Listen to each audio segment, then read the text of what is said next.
Are we about to see a 2008-style bailout? There is a possibility, and this time around, it will be the private banks bailing out the federal government.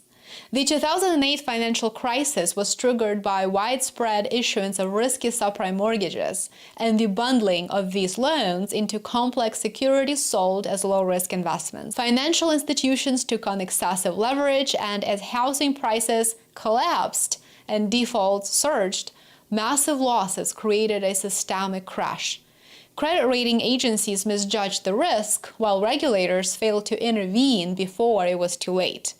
The largely unregulated shadow banking system worsened the impact, and as major firms like Lehman Brothers failed, panic spread, credit markets froze, and the global economy plunged into recession.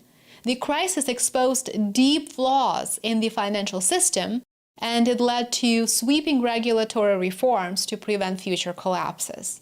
And as the result, in 2008, the US government bailed out the banks, and then they passed new bank regulations to make sure that a financial crisis of that scope would never happen again. But now that we're heading for another major economic downturn, they are about to repeal those rules.